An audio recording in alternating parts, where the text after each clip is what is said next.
කවදා හරි හිතලා තියෙනවද නිකන් ඔයා නිකන් ස්ටක් වෙලා වගේ? මං කියන්නේ මොනවා කරත් සක්සස් නෑ වගේ. මට අරක කරගන්න බැරි වුණා වගේ කියන ෆීලිං එක හැමතිස්සෙම දැනෙන්නේ නැද්ද? ඇත්තටම අද මිනිස්සු දුප්පත් වෙන්නේ සල්ලි නැති නිසා නෙවෙයි.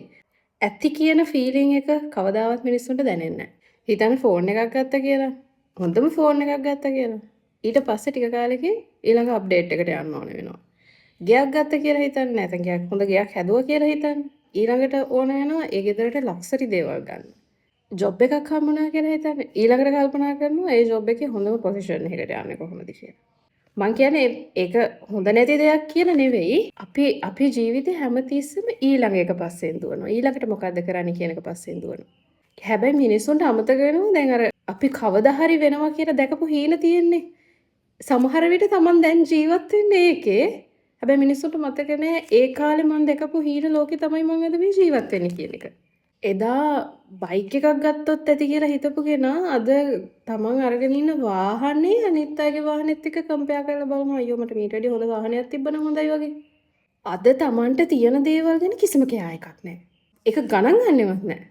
මිනිසුන්ගේ තියෙන ලොකුම ප්‍රශ්නේ තමයි ඒගොල්ලන්ට දේවල් අඩුයි නෙවෙයි. තමන්ට දැන් අද මේ තියෙන දේ එන්ජොයි කරගන්න තේරෙන්නේ නැහැ. ඒ තියෙන දේ විඳලා සතුටු වෙන්න දන්නේ නැහැ. නිකමට හිතන්න ඔයා අන්තිමට ඔයාට ලැබුණු දෙයකට ස්තුති කරේ කවද්ද කියලා. හැම දෙයක්ම තරගයක් වෙලා තියෙන්නේ. අපි කිසිම දෙයකට ස්තුති කරන්නේ නැහැ. අපි කිසිම දෙයක් එන්ජොයි කරන්නේ නැහැ. කිසිම දෙයකින් සතුටු වෙන්නේ නැහැ. අපි තරගයක් පස්සේ දේවල් පස්සේ දුවන එක කරන්නේ. කවුරු හරි ට්‍රැවල් කරනවා නම් අපිටත් යන්න ඕනේ. කවුරු හරි සක්සස් වෙලා මොනවා හරි තමන්ගේ අචීව්මන්ට් එකක් Facebook එකේ ෂෙයා කරා කියලා හිතන්නකෝ. එතකොට අපිටත් ඕනේ අපි සක්සස් කියලා ප්‍රූව් කරන්න. කවුරු හරි මාර ජොලි එන්ජොයි කරලා ෆොටෝ එකක් වීඩියෝ එකක් Facebook එකට ඇඩ් කරපුවාම අපි හිතනවා අපේ ලයිෆ් එක හරි බෝරින්. අපි මුකුත් කරලා නැහැ.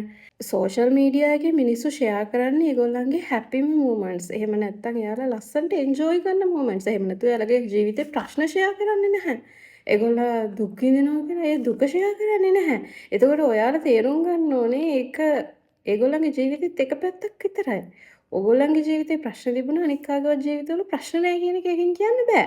ඒක තේරුම් ගන්න නැති වුණාම අපි කරන්නේ අපේ ජීවිතේ අපේ ඇත්ත ලයිෆ් එක අනිත් කෙනා අර එඩිට් කරලා දාන සෝෂල් මීඩියා ලයිෆ් එකත් එක්ක කම්පෙයාර් කරන්න ගන්නවා.